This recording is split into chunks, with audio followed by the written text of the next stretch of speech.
নবীজি বলছি, আমি এক রাত্রে মসজিদে হারাম থেকে মসজিদে আকসায় গেলাম, সেখান থেকে 7 আসমান পাড়ি দিলাম। জান্নাত জাহান্নাম দেখে আল্লাহর কাছ থেকে 50 ওয়াক্ত নামাজ নিয়ে আমি আসলাম। আল্লাহ 5 ওয়াক্ত করে দিয়েছে শেষ পর্যন্ত। এই কথাগুলো আবু জেহেলের কানে যাওয়ার পরে আবু জেহেল চলে গেছে আবু বকরের কাছে। আবু বকর, শুনছো কি তোমার বন্ধুর মাথা শেষ? তার মানে এক রাত্রি মসজিদে হারাম থেকে মসজিদে আকসায় গেছে। মসজিদে হারাম থেকে মসজিদে আকসার দূরত্ব হলো 40 দিন। উট নিয়ে গেলে পরে তখন তার কি বিমান ছিল নাকি? ভাইরা আমার, কেমনে গেল? আবু বকর বলছে, আমার রসুলকে এ কথা বলেছে? বলছে হ্যাঁ। রসুল যদি বলে তাহলে এই কথা 100% সত্য কথা। জোরে কোন সুবহানাল্লাহ। আল্লাহর নবীর কথা আপনার পছন্দ হলেও মানতে হবে, পছন্দ না হলেও মানতে হবে আপনাকে।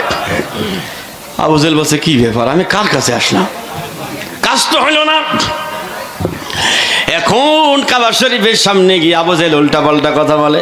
মুহাম্মদ, তুমি মসজিদে হারাম থেকে মসজিদে আকসায় গিয়েছো, তোমার কাছে একটা প্রশ্ন, বলো তো মসজিদে আকসায় কয়টা দরজা আছে বলতে হবে, কয়টা জানালা আছে বলতে হবে, কয়টা খুঁটি আছে বলতে হবে।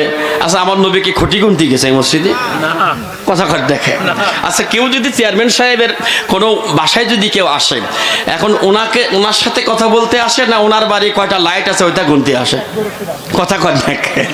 জীবনেও না কেউ লাইট গুনতে যায় না। আমার নবীজি সামান্য একটু টেনশনে পড়ে গেলেন, আল্লাহ আমি তো লাইট গুনতে যাই নাই, আমি তো দরজা গুনতে যাই নাই, আপনি নিয়ে গেছেন তাই আমি গেছি এক কদমে। বোরাকের গতি এমন গতি, এখান থেকে এক কদম দিয়ে মসজিদে আকসায় চলে গেছে। আল্লাহু আকবার, আল্লাহু আকবার। আল্লাহ আমি তো ওই দরজা গুনতে যাইনি, একটু টেনশনে পড়ে গেছে। আল্লাহ রসুল তন্দরার ভাব এসেছে। আল্লাহ ডাক দেন, জিবরাইল, আমি আমার বন্ধুকে বড্ড ভালোবাসি, বড্ড মহব্বত করি, তুমি মসজিদে আকসা তোমার হাতে করে আমার বন্ধুর সামনে চলে যাও। আল্লাহু আকবার, জোরে বলে আল্লাহ। নবীকে জিবরাইল ডাকছে, ও নবী, আর মন খারাপ করার দরকার নাই, শত্রু এখানে দাঁড়ানো, আপনার সামনেই দেখেন মসজিদে আকসা তুলে এনেছি, আপনি দেখেন আর বলেন।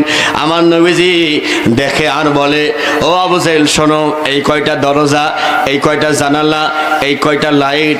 আবু জেহেল বলতো, সব তো ঠিকই কয়, গেল কি করে? জোরে কোন সুবহানাল্লাহ। কিভাবে গেল? How is possible? সম্ভব কিভাবে?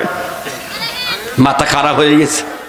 রহিম তোমার SRE মিডিয়া, ইসলামের পথে।